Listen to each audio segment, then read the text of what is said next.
প্রিয় মাতৃভূমি বাংলাদেশ আমাদের সবার। এখানে আমরা আমাদের যার যে কাজ আছে, বিভাগীয় অ্যাডমিনিস্ট্রেশন, জেলা অ্যাডমিনিস্ট্রেশন, তারা অত্যন্ত সুন্দরভাবে তারা আগামী দিনে রাষ্ট্রকে এগিয়ে নিয়ে যাবে। আর আমাদের মাননীয় প্রধানমন্ত্রী জনাব তারেক রহমান সাহেবের নির্দেশ, সততা এবং নিষ্ঠার সঙ্গে জনগণের সেবা করা, কোনো শাসন নয়, আমরা জনগণের সেবা করতে চাই। তো সেইভাবে ইনশাল্লাহ এটা কেবল তো শুরু, আপনাদের সঙ্গে কথা হবে ইনশাল্লাহ, এবং আমরা ভালো কিছু করব আমাদের দেশের নাগরিকের জন্য, রাষ্ট্রবাসীর জন্য।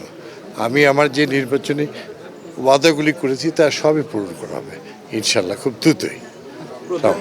প্রথম হচ্ছে যে রাজশাহীকে শান্তির শহরে রূপ দেওয়া, কোনো চাঁদাবাজি নয়, রাজশাহী থেকে কোনো ভূমিদস্যুতা নয়, যারা এগুলো করবে আইনের আওতায় নিয়ে আসা, এবং এটা আমাদের সরকারের প্রধানমন্ত্রীর এটা নির্দেশ, সে যেই হোক আইনের আওতায় নিয়ে আসা।